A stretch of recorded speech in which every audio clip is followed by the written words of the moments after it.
How do you make a workbench when you don't have a workbench to work from?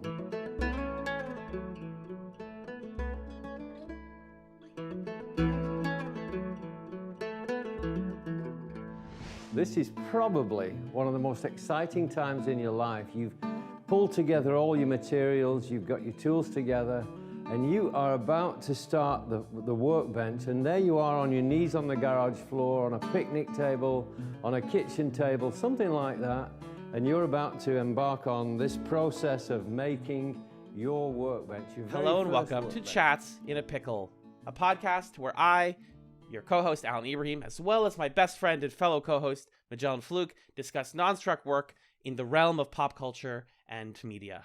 Welcome, Magellan. Hey, thanks for having me.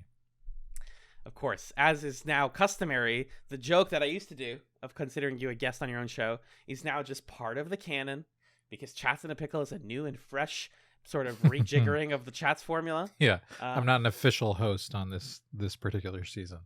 Yeah, but you're host emeritus is how I like to think about it. Host emeritus, Magellan J. Mm-hmm. How are you this week, man? I'm good. The school year has begun for me. Yeah, well, yes and no. So I had my high school students with me for the first time today, and it's like, whew, okay, that's a full day. But feeling good now that my Advil and my second coffee of the day have kicked in. Oh. It's a potent combination. Who needs Adderall when you have Advil and coffee? Well, a lot of people are probably living off of that combination and should get diagnosed and prescribed Adderall, but that's a separate thing. Bing bong. Yeah, anyway. What about you? How are you doing? I saw you 24 hours ago. Yes, you did. That was fun. Actually, more than 24 hours, because I like 30 something yesterday. Yes, it was fun. We ran our third annual 5K in New York City. It was so fun. We got rained the fuck out, and we still did it. And I'm proud of us. I lost a pair of shoes and I lost a pair of AirPods to that run, but these are the sacrifices we make, as runners, as professional once a year runners.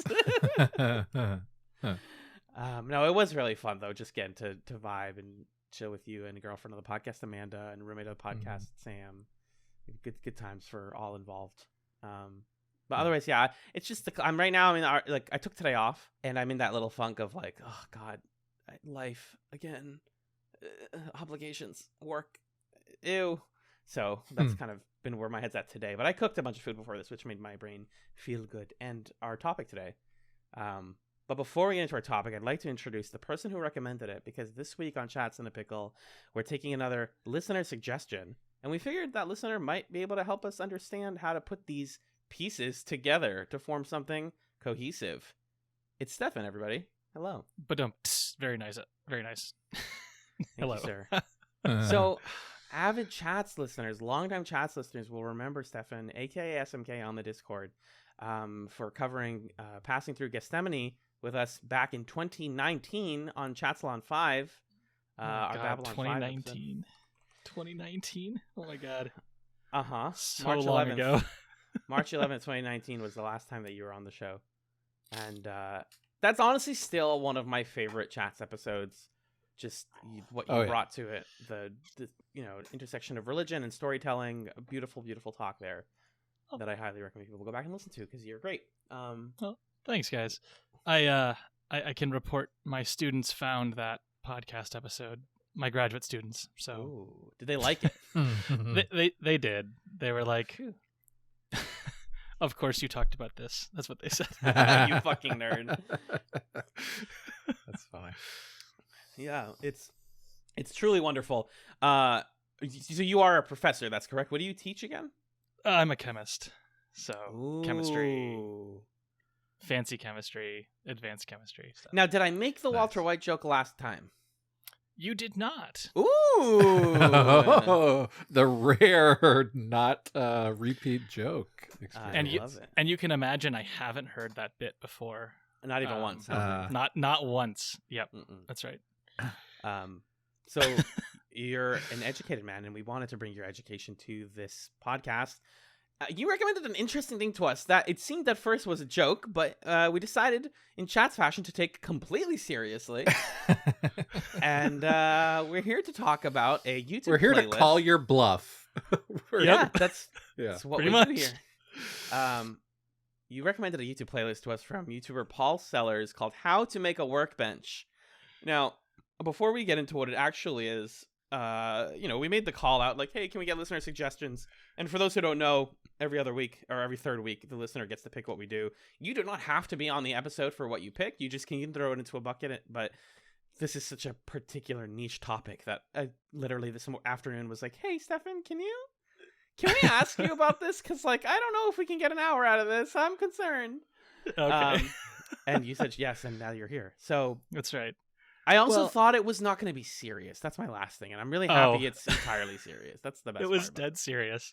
I kind of wanted to see if, in watching this, you guys would get sort of an itch to pick up either another creative hobby or to pick up this hobby, because this was my pandemic hobby / it remains my hobby. Okay. And it was one of those things that had been gestating in the back of my head for a very long time. And then finally, when I was stuck at home and couldn't be in the lab all the time, I had time to do something. So I started doing things. And it's been really rewarding because I find the hand tool woodworking shtick very chill, very zen. It's very quiet. It's not very loud, and it can be nice. Well, that's true. It can be, but for the most part, the majority of the work that I've done is there's no power tools, so it's just very methodical, relaxing. And so I thought this might entice you guys because it's very out there, but I don't know. I'm curious if either of you caught the itch from watching this for a couple hours. If it's if this remotely interesting, would you ever want to do something this way? Mm-hmm. John, do you want to speak to that first? Because I have long, complicated thoughts about that question. Sure. Well, I've sort of always had a hunch that somewhere in my future there's going to be some woodworking. I don't know what has given me that hunch, but I feel in maybe 10, 15 years, or I've felt this way for a while, at some point I'm going to get the woodworking hyperfixation and be okay, now's the time that I do this. And I think honestly, the thing that's probably stopping me is living in an apartment in New York City where there is not the space to do that thing. But definitely in watching these videos, I was it was a confirmation for me that this sort of baseless hypothesis of, I think this is a thing that I could want to do, was correct. And I was watching Paul do, whatever the heck it was. He's hammering a chisel and getting little bits out of the wood. And I was like, so good. Yeah, I want to do that. So wonderful. Yeah, so that definitely was there for me. And it was just, even separate from that, I teach AP research, and a lot of the work of teaching that course is about investing students in the kind of themes that end up being discussed in this series of videos, just kind of casually in the process of creating the workbench. Paul is sort of straddled over the thing, and he's like, God, I just love the process, it doesn't matter how long it's going to take you, 3 days or 3 months. You're just going to love this. Oh, the wood and it's teaching kids to love the act of doing a thing for everything that it is the great challenge of what I do as a teacher. And so it also was a nice kind of affirmation of the broad applicability of that mindset to any, something as seemingly unrelated as this kind of craft creative hobby. So you got me with this one for sure. Good. You done did it. Yeah, I have a lot of thoughts, because part of it is I have thoughts about the act of watching this series and how relaxing it was for me, and how like I just mentioned earlier, like coming back from a trip, I'm like my brain is in 15 different places. But when I got to spend 2 hours just melting into my couch watching Paul like shave off some wood, all my problems went away. You know, it's like yoga, it's like meditating. It's just so chill. And speaking of like how he emphasizes the process, this is a type of video where he doesn't cut around he does a lot of cutting, but he doesn't like do video cuts around the boring parts. You know, he will show you how he does that little rectangular cut into all 9 pieces of wood, and that encompasses an entire video. It's the same process for all of them, and he makes a mistake in one of them, but he stops at the end of the video and says, hey, I messed up one of these. Here's how I fixed it. If it happens to you, and it probably will, here's the technique to fix it, but just keep at it and keep persisting. It was like watching Mr. Rogers or something. I was like, oh, Paul, you believe in me. I believe in myself. Thank you. And I think in terms of woodworking, yeah, like every single therapist I've had has sort of like keyed into the fact that I have an anxious mind. I don't know if you, the listener, have, but it's a secret. And one of the things that helps me calm it is working with my hands. That's why I really love model building. And like, I just can't do as much model building because it costs a decent amount of money, and I don't have infinite money right now. But something like woodworking is, yeah, if I had a house, that's the only thing stopping me from doing this. And it's so crucial that we watched the How to Make a Workbench video series, because in the introduction, the like 2-minute intro video, he's like, everything else that you want to do is going to start with a workbench. So you might as well put the effort in at the base. And then from here, you guys can go make whatever the hell you want. So this is basically a video series about him teaching you how to make a canvas with which to paint on. And I find that really beautiful. Yeah. He's very much like, he's super popular. Like hand tool woodworking YouTube / woodworking YouTube is immense. Yes. You know, there's many people as you can imagine doing it. And I think few do it as well as Paul. He like, you know, it's not quite ASMR. Some of it is, you know, in terms of like just listening to like, you know, it can really get you. Like, the handsaw did it for me. The handsaw was actually triggered. The saw. For me. Yes. Yeah. I picked this one specifically because it is so relaxing, and there is no like, there are fewer cuts, right? Like he doesn't show you all 8 mortises, but he shows you one the whole way through. And the number of times I watched carving that rectangle. Oh God.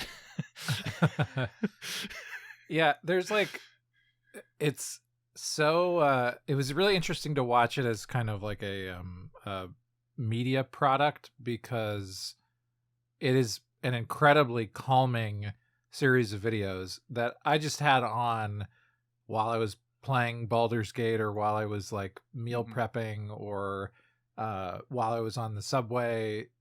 It's just a nice kind of thing to have on in the background that in all of those situations leveled my mood, and was like, it felt like lo-fi hip-hop beats to study and relax to a certain extent. But it's just like, you know, sawing and chopping, and this guy being like, oh, you just want to make sure you put this here so that it doesn't get all unbalanced. And I'm like, yes, okay, yes. But it feels like that sort of soothing quality, like you're saying, Stefan, is a sort of objective of the thing, is like a piece, because he knows you're going to watch it multiple times, and so it needs to be something that's pleasant to engage with in and of itself. It needs to create an environment where you can feel comfortable making a mistake and rewinding, or pausing the thing, or giving up for a minute and just watching, and suddenly the nice little elevator music comes on. And there's sort of like, there's something about like the soulfulness of inviting people into something difficult that this video series understands, that I think a lot of tutorial videos on YouTube miss, because so many of them are about kind of the transactional interaction of like, okay, you found me in the search function, because you looked up how to build a workbench. Let me give you the steps. Here's the first step. All right, great. Now the second step. Whereas Paul, I think, is accomplishing something more transformational and more difficult, where he's saying, like, I'm invested in you loving this thing as much as I love the thing. And so I'm going to, like, create the context in which you can develop those feelings, which was just like a really, really pleasant thing to engage with, but took a lot of effort and production value, to be honest. Yeah, so I always thought that he makes it so pleasant because so much of the process of doing this can be infuriating and frustrating. Yeah. And so it's almost like right. And like physically you're trying, taxing too. Yeah. And it's like you've got to be like, someday I'll be as zen as Paul. And then it's going to be this great. You know what I mean? It's like an aspirational level of finding your inner, chakra to be able to chop a mortise correctly. Again, diligent listeners will know that John and I, as fans of Extra Life Radio, the first podcast both of us like really, really, really got into, featured appearances occasionally from Mark Spagnolo, the Wood Whisperer, who until this point was the only other like woodworking YouTuber that I remember. He's still at it today. Him and his wife and his kids, like, they do stuff and they build stuff, but his was always much more like YouTuber-y. Like, he does like, here's my family, and also I'm going to show you how to make a crosscut sled, and like, here's my kid, I'm making him like Maui's hook from Moana or whatever. And what I like is that Paul is in no way trying to bring you into his life. He's like, there's no like, hey, I'm Paul, here's my credentials. I'm just going to prove to you that I know how to make a workbench by doing it in front of you. You don't need to know about, my house, my family. I think he's working on a set. It seems to be a set, or I don't know if it's actually a garage or whatever, but he's just working. You just get to watch him work. Even if you don't ever plan on making a workbench, you get to just enjoy Paul doing the process, the Zen process of building something in a way that feels very accessible. If you dive into like the Paul Sellers world, right? Like if you dig farther, there's a whole world. There's, a subscription set of like videos, like, woodworking masterclass or common woodworking is like the level 1, and there's level 2, and like you can pay him, and like he originally did like some books and DVDs forever ago with a different company and went independent. And actually this is his second set of workbench videos. The very first set is him building it outside in his backyard. Whoa. They're far, like, the production value is way worse. There's no random acoustic guitar riffs that come on, you know what I mean, as the shot goes black and white. Oh my god, I'm watching it. There's like 2 camera angles, and it's from it's a lot. And so like, and if you hear his story, you learn it. Like he like apprenticed as a woodworker when he was a young teenager, like 14, in Britain, like when apprenticeships were a thing. Wow, you know what I mean? Like, that's cool. You're gonna, and then like, the more, like, because I've like watched probably all of his videos or listened to them as I was falling asleep, because of course. But it's like, you hear his life story. He is like a cop. Then he moved to the United States and lived in Texas and was a woodworker and taught woodworking. He actually built a cabinet that's in the China room in the executive mansion of the White House. That's just gorgeous. George H.W. Bush, since he was from Texas, right? Paul lived in Texas, commissioned Paul's shop to make this a cabinet for the China room in the White House. And it's like this gorgeous inlay of like an eagle, and it's just a very stately piece of craftsmanship. I don't know, there's no better word for it. Like, it's beautiful. And then after living in America and in Texas forever, he moves back to Britain and starts this YouTube channel. Wow. It's crazy. Whoa. It's totally crazy. Paul, I gotta dive into the PSU, the Paul Sellers universe. PSU. There it is. Whoa, that is very nice. And in spite of all of this whole story, this little dude who seems like a little guy is freaking jacked, man. He is jacked because the way he lifts on this wood. I do not have the upper body strength of this man. I was telling Magellan, and I was like debating if I should even bring this up in the episode because it breaks my no horny rule. But like, there are parts where he straddles the wood and just like digs into the wood. Where I was like, this guy has had sex before. This guy is a freaking champ. I'm just saying. He's an adult man. Whatever. I don't know. 73 years old. Fun fact, and he's still at it. That's incredible.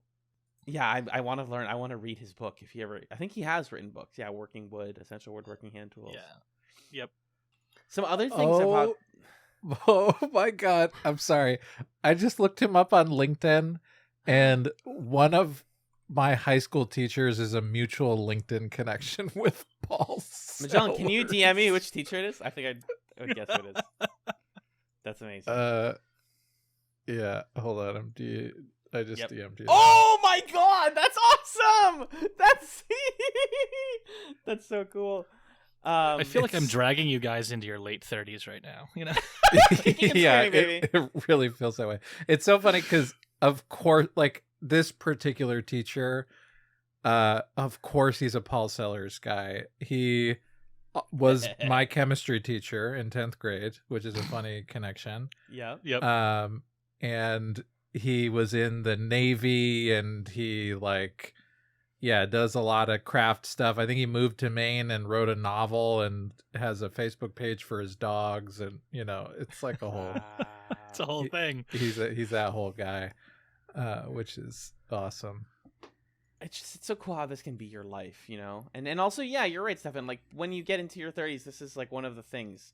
I've recently visited some friends who bought a unit in a townhouse recently, and just like seeing what property ownership was like, I like to think of myself as a budding leftist a little bit, but like sometimes I see property ownership and I'm like, damn, imagine the shit I could build in here. Imagine the control I could have to just make my space perfect that I can't even touch in an apartment. That would be so much fun.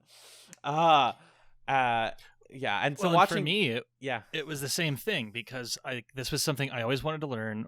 Both of my grandfathers barely finished high school, and both of them worked with their hands. One grandfather was a tool maker, and so like when he retired, his hobby was building model airplanes of the airplanes he flew in the Air Force in the 50s.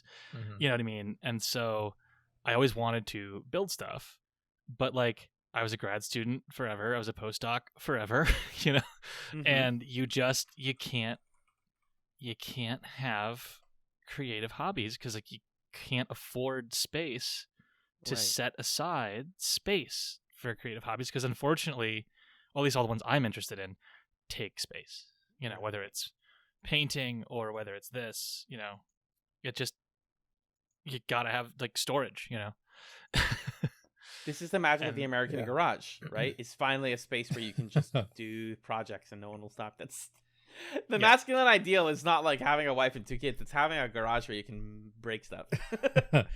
I had to clear out part of a basement to get this to happen. So basement's also basement, and luckily it has a door to the outside, so I can get ventilation for when I do finishing work.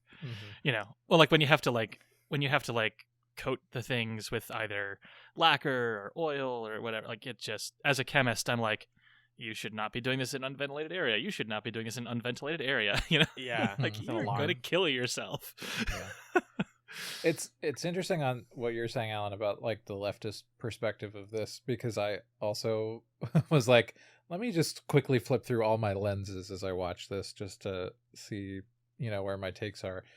And yeah, on the one hand, there's that frustration of this level of expertise and resources and then humility amongst all of it is incredibly expensive to come across, right? Like this is years and years of time and space and money invested in what he's showing us on the screen. This is happening in a controlled studio environment with multiple very expensive cameras, and he's like, I got all these vices. I got way more vices than I need. I don't know how many vices. He's got too many vices. But there's also this interesting angle on it of, I was thinking about like the number of furniture pieces that I've like ordered through Amazon or bought at IKEA or something like that, where the pieces are all prefabricated and I'm kind of putting it together like a big Lego set.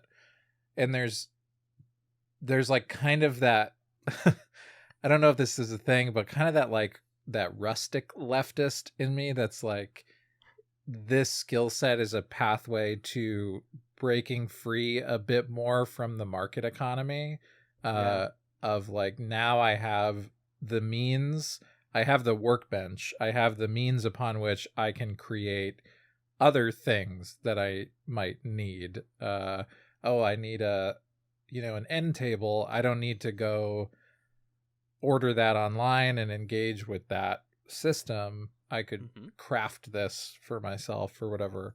And that, I think there's kind of like some naivete there, but that was an interesting thing that for me emerged when taking that lens on it, is like, you could argue that developing this kind of skill set kind of opens opportunities to you or eases some of the burdens and pressures of engaging with capitalism. I don't know, but maybe that's just like a little too rose tinted glasses. Well, that's actually why I really got into it. And while I might not have the lefty cred you guys do, I was called a traitor to America who hated the troops at an anti-Iraq war protest when I was in college. That's way more cred than we have. That's good. You got to speak. Yeah. So, but like, I actually like the fact that I can make stuff for my kid. I can make stuff for my spouse and I. And it's not the best stuff, but like, I made it. It's like, yes. Our house, like the people who moved out, like just left a piano, because their movers wouldn't move it. They're like, nah, man, screw that. Yeah, no one ever moves. And like, I built our piano bench. I built my kid's nightstand. And like, what I like about it is like, I can build it exactly so for the purpose that we've got. And it is, I sort of have the same, like, I jokingly told my wife, like, if this whole chemistry thing doesn't work out, I want to go live in Vermont on the side of a mountain and make cheese from goats and then sell it in town. The same rustic, like, just, the rustic I'm not going to engage in the capital economy shtick. Like, I'll trade for my wares and stuff. And so, like, I really came to this from I don't want to buy crap. I don't want to buy crap made in a factory that's being made from wood that was clear cut in a part of the world where they're treating the environment horribly and they're treating the workers horribly who are working the sawmill. You know what I mean? Yeah. And so it's like, so when I get wood, I try to get it from, I live in the inland south, and so like there's some forests nearby, and so like I can buy from a sawmill, so I try to do that, sort of thing. And it's just like, well, I mean, the tree grew like 40 miles from here, so, and it's in a managed forest and all that sort of, that same, like, I don't want to engage with production of stuff. I want to produce stuff myself. So that's where I came to it personally. Absolutely. And in terms of cost, it's actually shockingly inexpensive compared to using power tools. Power tools are ridiculously expensive.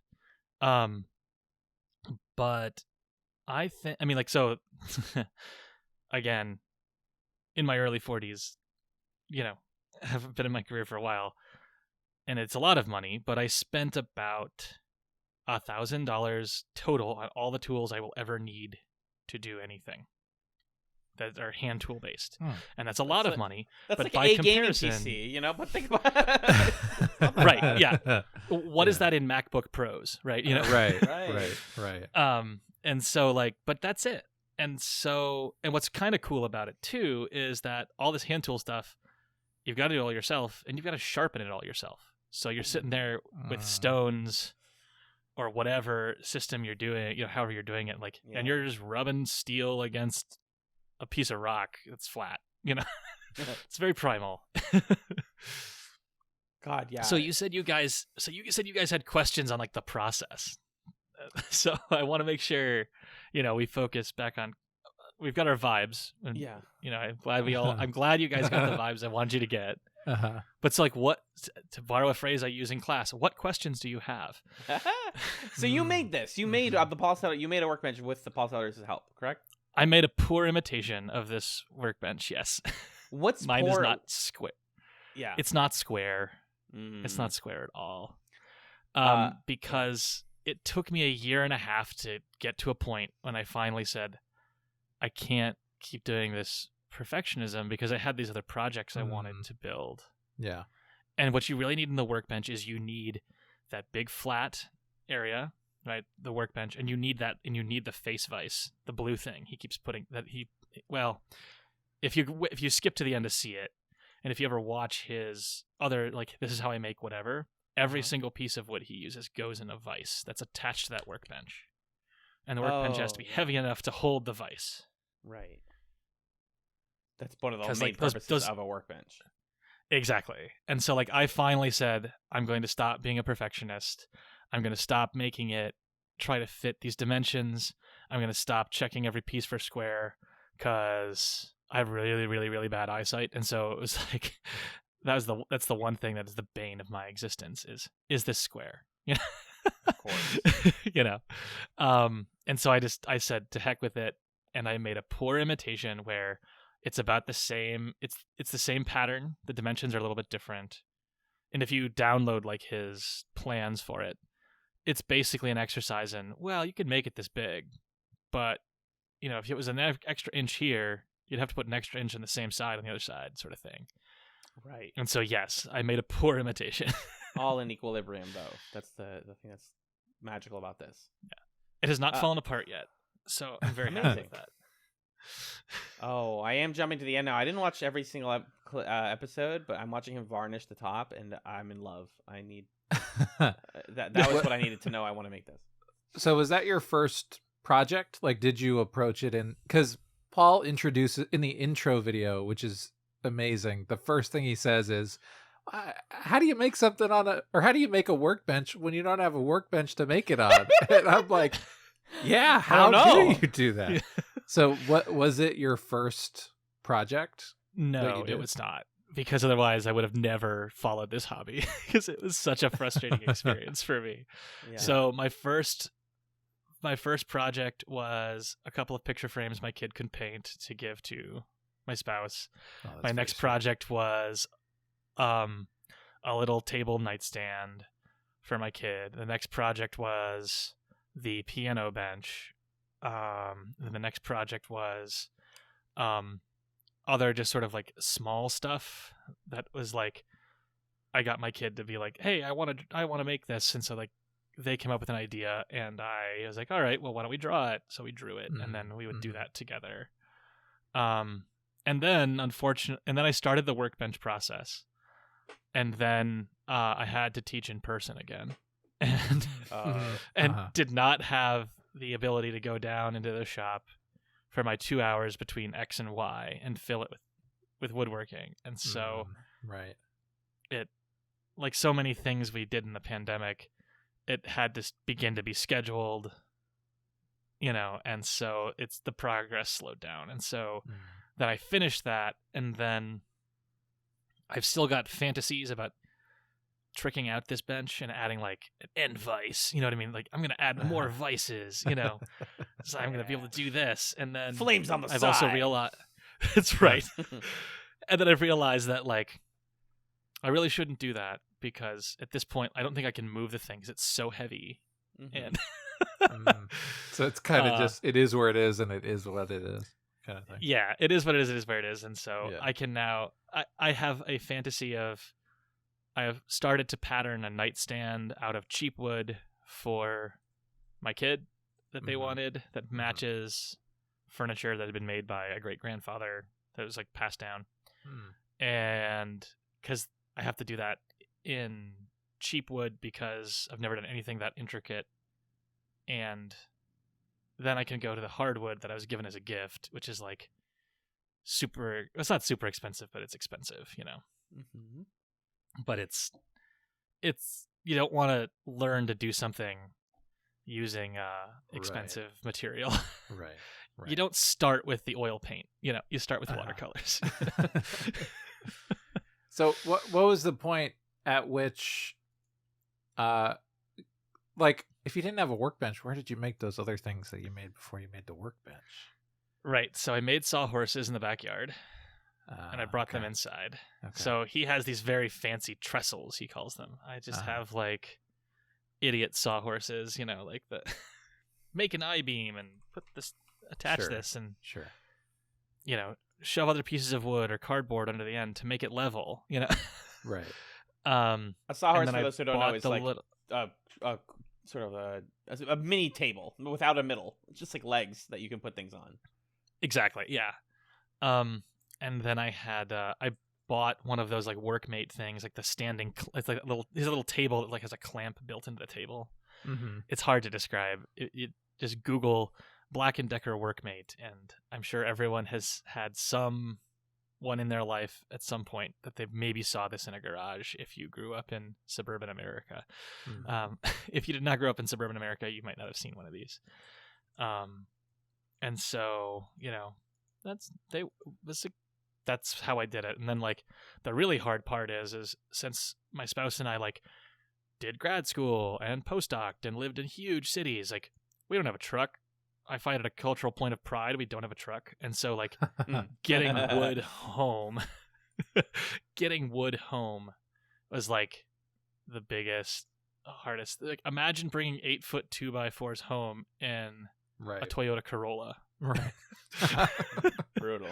It takes some time. And so then eventually I just bit the bullet and paid like Lowe's to just, here's the wood I want.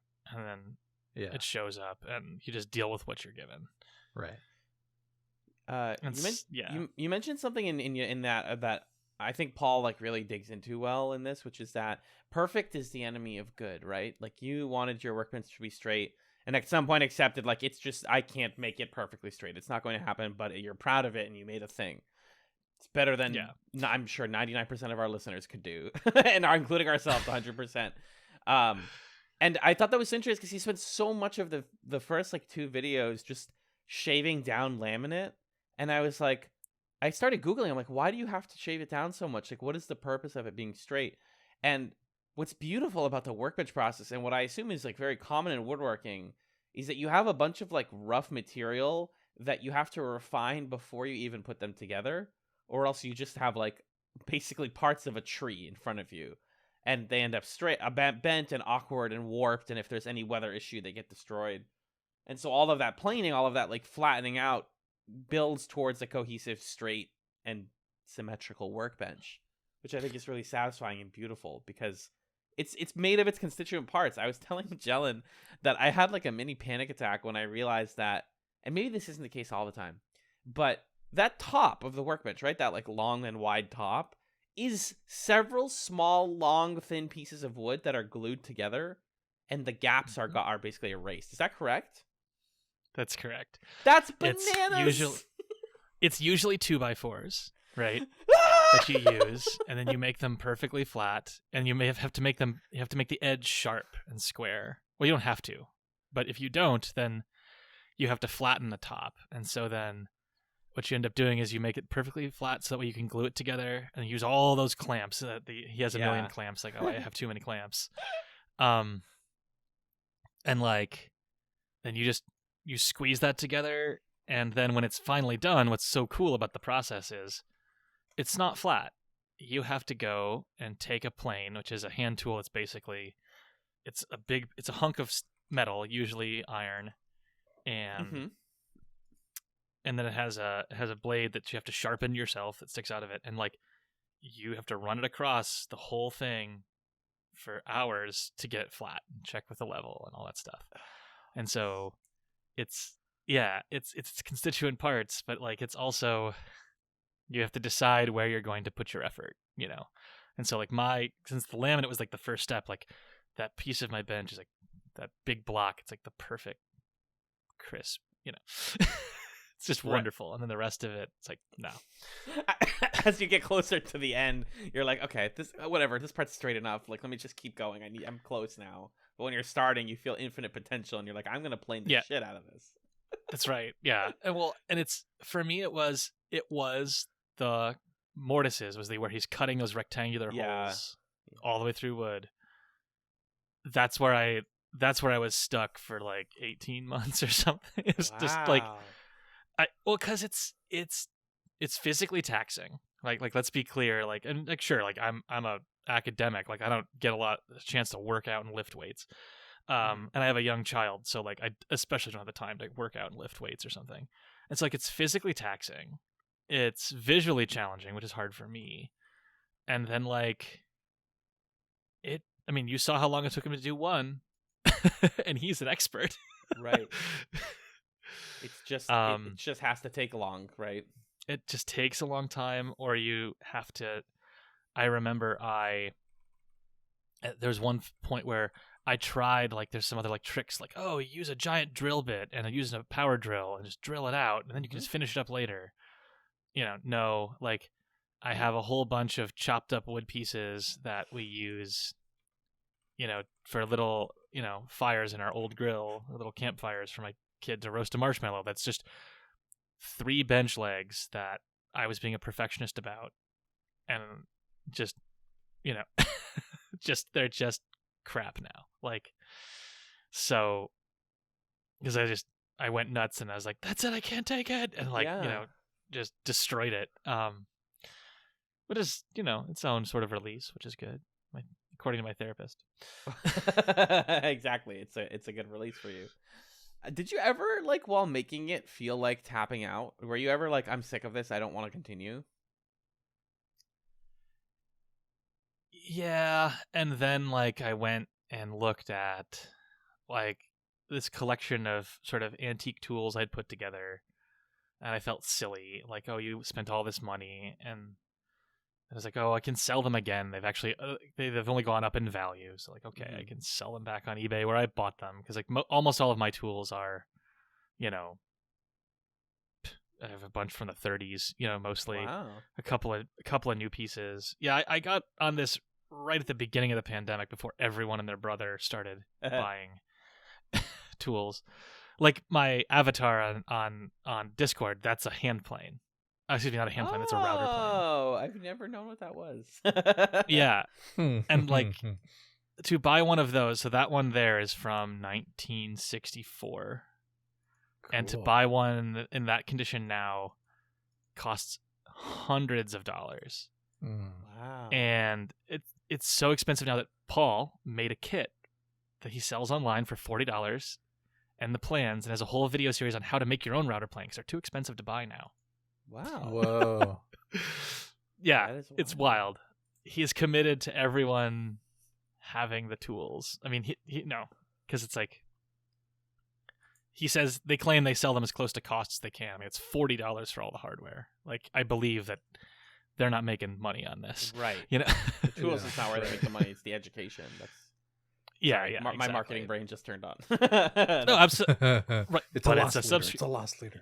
It's a subscription, right? And like, and but the production for the YouTube videos, the loss leader, right? Exactly. Because then you want to get in and, oh, well, I'll take this masterclass and I'll subscribe to this, and then they'll buy the books, and and then they'll recommend to their friends. Bam, you got network effect. More people that work on woodworking can talk about woodworking. Sorry. Oh no, like, and Magellan said, like, oh, is this chemistry teacher that was into Paul Sellers? Like, I go to some national committee thingies for chemistry, and like, I just randomly talking to people, like 3 people in this room of 50 are like, oh yeah, I know Paul Sellers. I'm a blah, blah, blah, blah. That Venn diagram is almost a circle.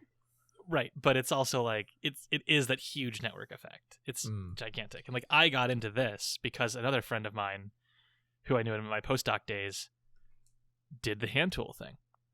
And and he's like, no, don't do power tools. Don't do that. Do this. And so I did this. Return to the simpler times where you just do stuff with your hands. I love that handsaw. It was so satisfying to watch that freaking hand. I was like, why would I ever buy an electric handsaw? You kidding me? Yeah, so the reason I asked you why, like, if you dropped out, I know that was a kind of a tough curveball question, but like, I think about this in my other creative endeavors, right? We talk a lot about perfect is the enemy of good. We've mentioned that on like Chatz Nights before. But John and I are both people who like get into projects and then like, you know, anybody, you see the difficulty, you see the sort of mountain in front of you and you're like, this is scary, right? Like we just ran a 5K and I was thinking to myself during it when I pulled over to the side to like fix my shoe. I had a brief minute where I was like, what if I just stopped? Nobody would be mad at me. Nobody would care.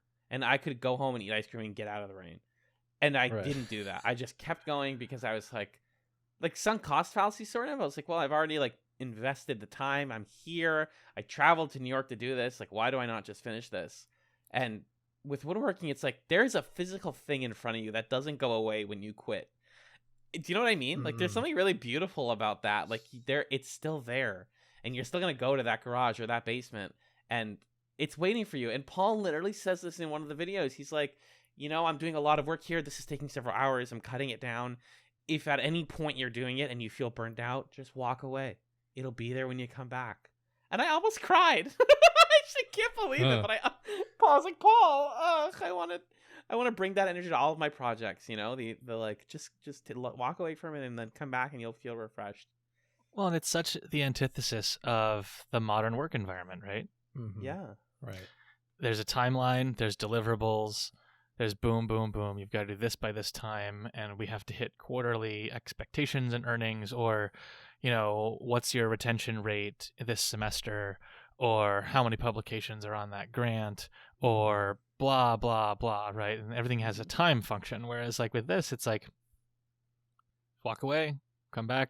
There's nothing preventing you. Like the only thing that's time sensitive is that last step of like, you know, finishing the top and like making everything smooth and oily and like spreading out your finish. And even that, like if you screw it up, all you got to do is just take sandpaper or hand plane and just scrape it off and start again.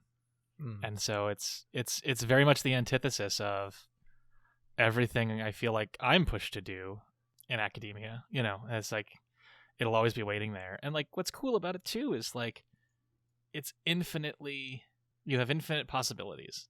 You know, if you really want to go out there and be creative, you can do anything. And like humans have been doing things like building stuff with wood, making glass, working with metal. You know, we've been doing this since prehistory. And so like we can do this. And like, and when you do the hand tool thing, it's like, yeah, you leave your hand tools and like, oh, that's happened to me. Like spilled water, the whole bottom of my plane rusted. So you just go outside, take a bunch of sandpaper, and you just keep planing until the rust is all gone. And then you start over. Yeah, to be able to build and rebuild from the same tools is also wonderful, right? You're like, I can just fix this. Yep. And that's why, like I said, a bunch of my tools are from the 30s.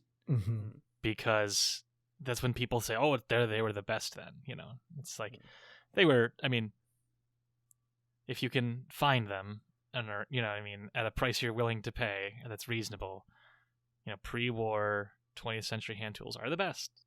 Like, I only have a couple, you know, the rest of them are all later, but you know, that's from a time when you didn't have power tools, you didn't have this. And so it's also so cool is that the power tool shtick, which is like a whole other galaxy of galaxies, you know, in YouTube, you can make things with a table saw perfect to the micron, like with a micrometer, like 10 to the minus 6th meter. You can calculate my saw blade is exactly this width. You know, like you can do hyper precise stuff. But like, or you do it this way, which is like, you screwed up. Well, better fix it. Right. How long is it? That long. Well, how long is that? I don't know. Grab a ruler. You know. Right. Yeah, when he was saying like, yeah, I'm gonna have my legs be about like 11 3/4 inches, and that's gonna be all of them. I was like, that's so precise. Did you need to be that precise? You didn't, but that's really cool that you chose to be. Like, you thought about like, how tall do I want this workbench to be, and you just got to make that decision. and for me, like I mine's taller because like what you do is if you sort of dig into this farther, like you pick how tall it's going to be. Like you just stand next to your tape measure and see basically where it comes. That feels good. Well, where it comes to your abdomen. Well, right, but you sort of practice. Like I'm going to be sawing all day at this bench. I don't want to bend way too far down. Yeah. That's right. And so it's that tall because that's how tall Paul is. You know, mine is, oh gosh, I don't even remember the measurements now, but I think in the end, I ended up building mine 8 inches taller than that one because I'm a taller gentleman, but also like because I don't see well, I don't have to bend down as far to get my face right up in the work. Oh, sure. Yeah. And that's what I wanted. And so that's what I did. Beautiful. Awesome. One of the last things I have about the actual content of the video is, we talked about like reusing the different parts of it to make different things. And as I said earlier, I freaked out when he said, here are all these like 5 different 2x4s. And if I cut them and I do all the work to shave them down, then the like short side of them looks like one cohesive piece of wood. And that blew my mind. I was like, that's how wood is made. And it's stronger than if you think about it, 5 2x4s is sturdier and more long lasting than one, 12x16 or whatever, because they are all weight bearing, which is beautiful. But also when he was like, all right, and now time to make them look even more like one piece. And he took the wood shavings off of the floor, and my man Paul Sellers rubbed the wood shavings on the glue, and it wiped the glue perfectly clean. And I was like, that's nuts. Who figured that out? Who is like, that's the secret to getting rid of wood glue. It's rubbing wood shavings. Technology. Technology's for suckers, man. Not exactly, right? That's just good old fashioned ingenuity. And it's impressive. It's funny to me, and it's funny to us that this is impressive to me, but like, we just don't get that sense of like, oh, I can just do this anymore. Not with much of anything that we do at work or in our day-to-day lives. And it was really funny to me to be like, oh, how do you get rid of wood glue and make this look like one cohesive piece of wood? Well, you use the shit that's on the floor and you rub it, and then it looks flawless. Paul. What is an apron board? I didn't understand what an apron board. He talked a lot about that. Yeah, so those are 2 big hunks of wood that are on the 2 sides of the bench. And so, like, you've got the legs, right? Yeah. And then you rest the big laminate top of 2x4s that are all, like, now one giant hunk. And then the apron boards are big pieces of wood that are, like, the faces of the bench, meaning like it's just vertical wood. And so what it does is you technically have the aprons squeezed together because if you go through it, like it's the one place you use a bolt in this whole set, one of the few places you use a bolt in this setup, and you bolt the apron board onto the legs. And so then what's happening is that he set his up so that way there's another board that like slides down. He calls it the well, or the tool well, that sort of like slides in between that laminate piece and the back apron board. And like that can be held with just tension if you want it to be. Huh. Mine is not. Mine had to be shimmed and glued. So but so the aprons are like the faces, and so then when you put the vices and other stuff on it, you've got to cut through that. Like if you want to put a drawer, like he's got other stuff like, oh, add saw handles, add drawers. Like if you want to put a drawer on your workbench, you got to cut through the apron board to make a hole, and then put the rails in and put a drawer in. Sure. So that's the apron. Gotcha. I don't know why it's called an apron. Maybe because like your apron rubs up against it, I guess. Yeah, it's where your apron goes, or it's where your apron bumps up against. Yeah. Sure, that makes sense. I thought a lot about when he had all those clamps, like what am I going to do with all these limes? That meme. But it's Paul Sellers. What am I going to do with all these clamps? And he did, in fact, use almost every single clamp. That's impressive. He did use a lot of those clamps. Yeah. I also thought of the Futurama guy who goes, the clamps! I got lots of jokes about Paul Sellers' content here. And then my last one, and then John, I'll turn it over to you for final questions, or comments. Paul said, wood is like life. It comes with knots in it. Bars. Honestly, it's a bar, Paul. You like relax. I didn't need to think about life like that. Yes, life has knots, and you can buff them out, and you can plane them, and then you can make something better out of it. That's fantastic. But that doesn't make the wood bad. It just has knots in it. That's how wood works. Yeah, I love that line. I had some random. There's just like a bunch of little comments that he makes along the way that are just really adorable. I like when he's doing the glue, and he says, "Oh, just like icing cakes." Come on, Paul. That's pretty cute. That's adorable. You're having fun. He has a lot of really great. He's very good at making meta the intuition that he's gained over time. Make sure you do this way, otherwise this is going to turn out in a way that you don't want it to.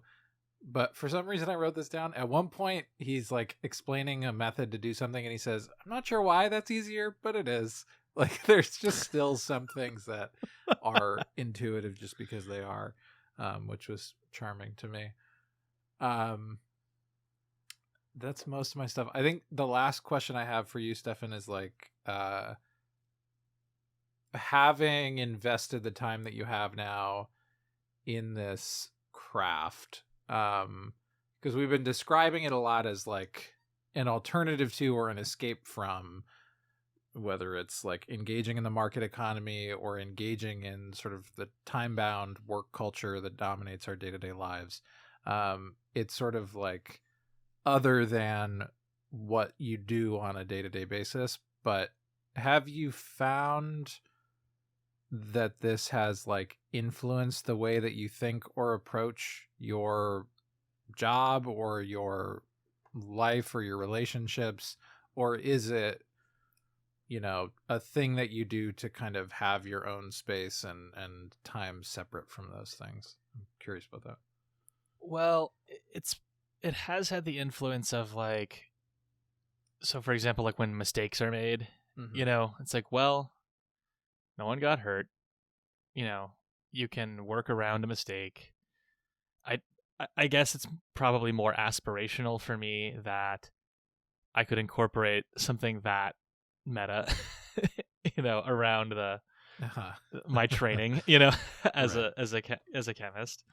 But I certainly have been reminded of the fact that the process is way more important than the end thing.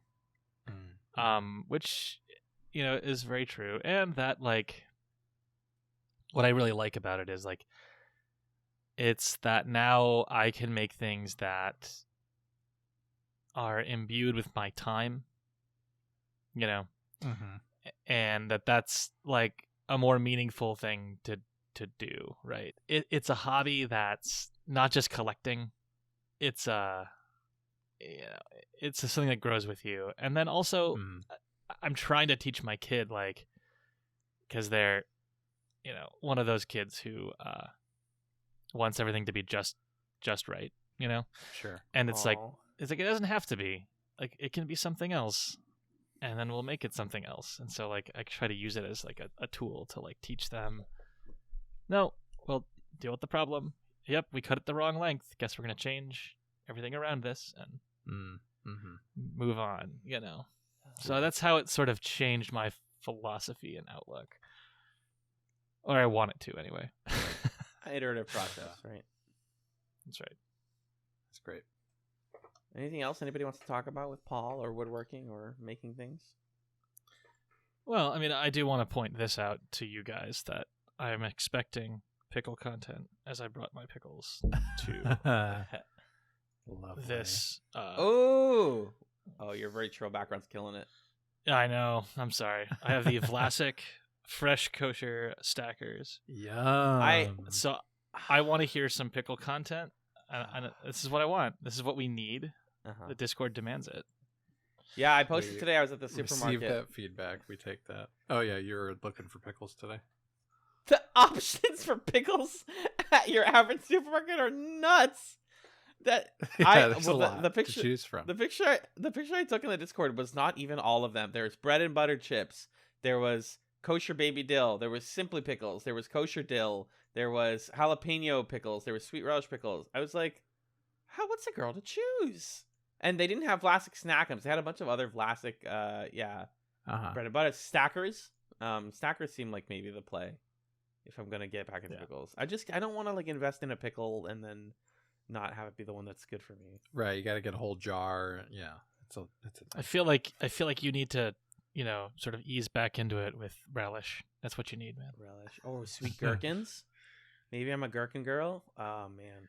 But gherkins, you're committing to a whole jar. Like, relish, it's like it can go on anything. I do like relish. I like relish on my burgers. I like it on my hot dogs.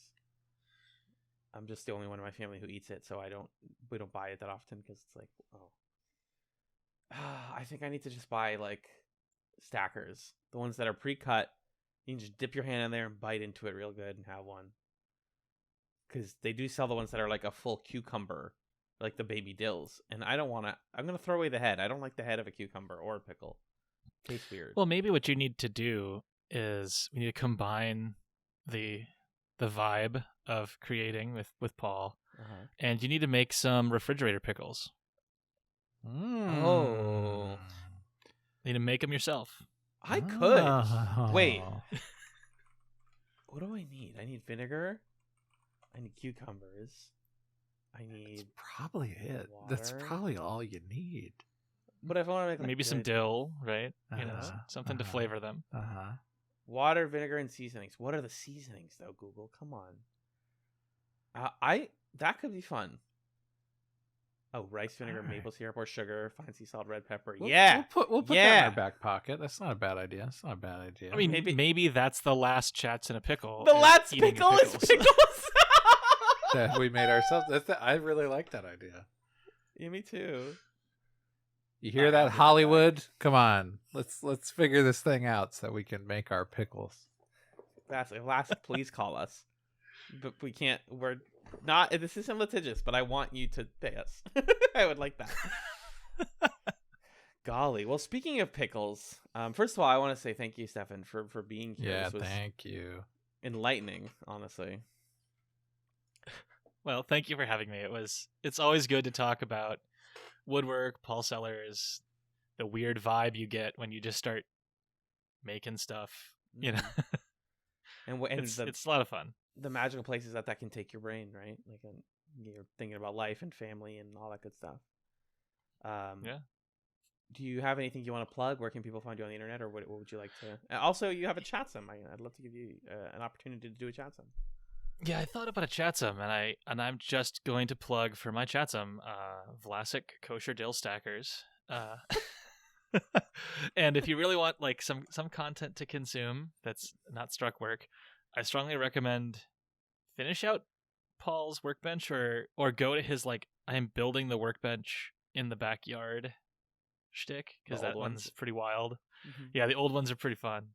So that's my Chatzum. In terms of finding me, my old college roommate and I have been recording a pod for far too long that we've left in the can called Dad, Can I Watch This? Which we will drop someday as soon as we can get our editing in a row. We have far too much content that we'll probably be releasing by season. So like a discussion of this TV show as a whole chunk in one drop. Mm-hmm. And so, and on this, my college roommate Nick and I discuss, stuff we watched when we were kids and like sort of comparing it to the sensibilities of parenting in 21st century America. And so we've covered, stuff like, and old movies like, or like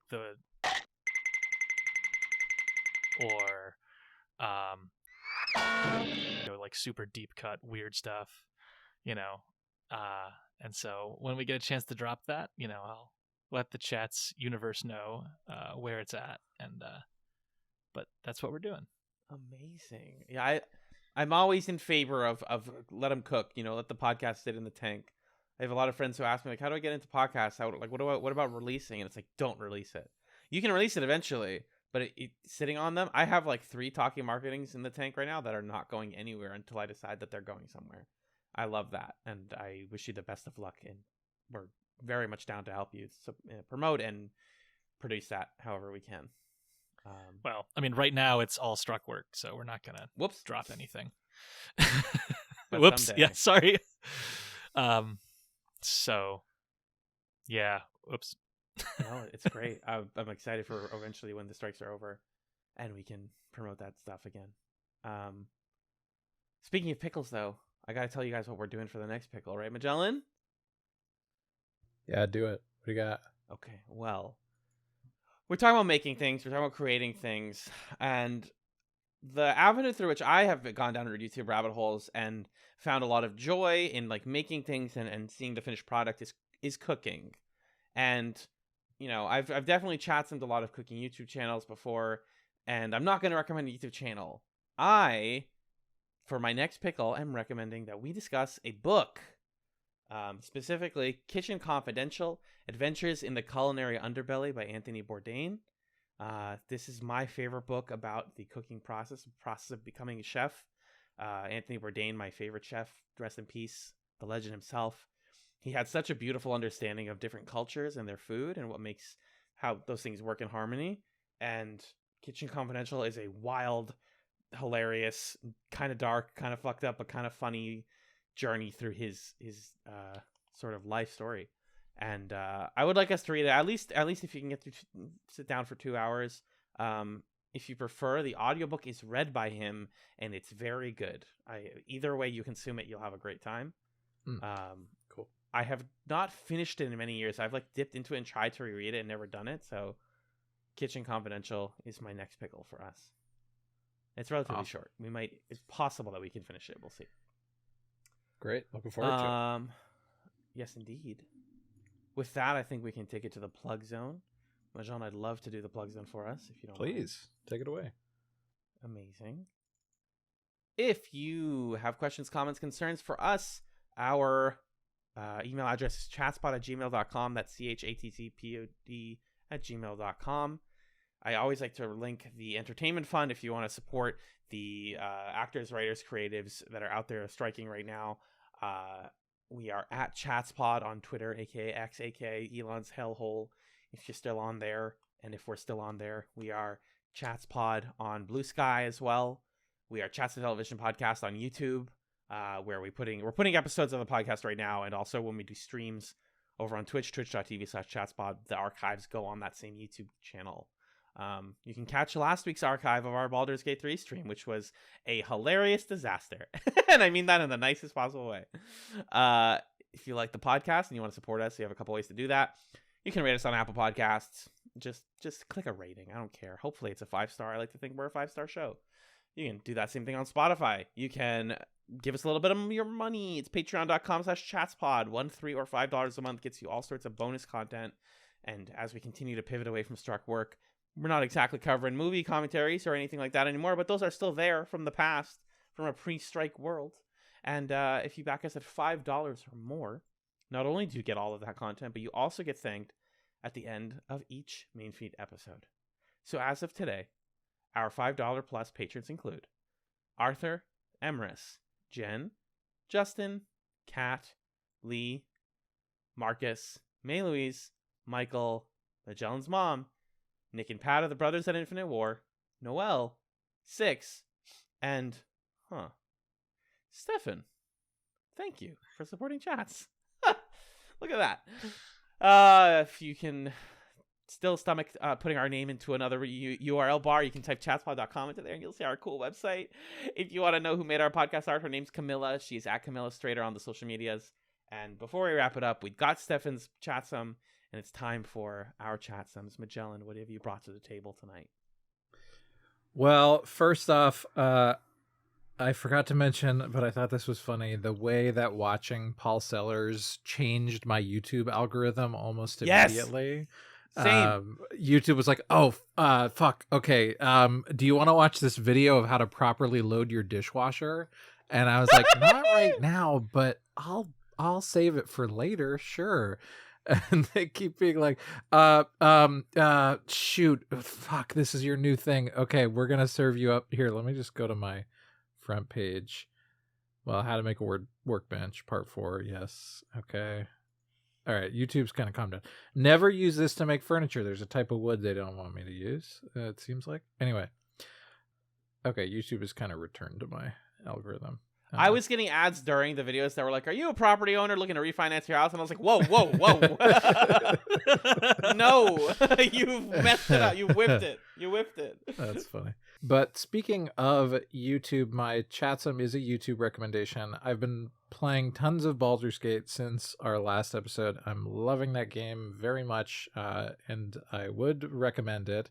If you're enjoying it, or you just enjoy D&D sort of related humor and bloopers, the person who is the narrator of the game, her name is Amelia Tyler, and Amelia Tyler has a YouTube channel where there's a variety of videos, but the ones that I found were a series of 4 videos that are outtakes of her narrator voice from the game. So it's her kind of like joking about or commenting on the situations that she's narrating, and the videos are extremely funny. I highly recommend them, especially if you need to sort of, maybe you've watched a particularly intense scene or something terrible happened in the game and she just creeped you the fuck out in the game. You can go to the video and hear her joking about like, there was one where there's a monster called an intellect devourer, and there's an outtake where she goes, internet devourer, points to self, guilty, and it's stuff like that. It's very, very charming. And I haven't watched these, but she also has her own tabletop roleplay videos that I might check out. So that's pretty cool. So Amelia Tyler's YouTube channel and those outtakes in particular. Alan, what about you? What's your Chatsum? Related to the upcoming discussion of Kitchen Confidential and video series about the process, I don't think any cooking channel has done it better. I know I've talked about Babish, and I've talked about that culinary universe and the formerly awesome Bon Appetit culinary universe, but I want to give shout outs to Men with the Pot. That's Men with the Pot. It's an ASMR channel that also encourages us to return to an old style of living, because all of their cooking recipes are done outside with like steel equipment, and it's just so beautiful and satisfying. They're cooking ribs over a fire and chopping up vegetables that they picked outside and eating it outside with like wooden tools, and it's just I think there is an inherent conservatism to this, like back when we used to make shit outside. And yet, I do love watching Men with the Pot make some freaking potatoes and stuff and tomatoes. It's great. So that's my favorite like YouTube channel of this type. It's called Men with the Pot. It's a fun rabbit hole to fall down, folks. And this was a fun podcast. So thanks again to Stefan for being the Paul Sellers to our we're the two. What are those things called again? The the sawhorses. Yeah, we're the sawhorses to your Paul Sellers. We're keeping it together as a group, and thank you guys so much for listening to Chatz and a Pickle. Peace, peace, peace, peace, peace.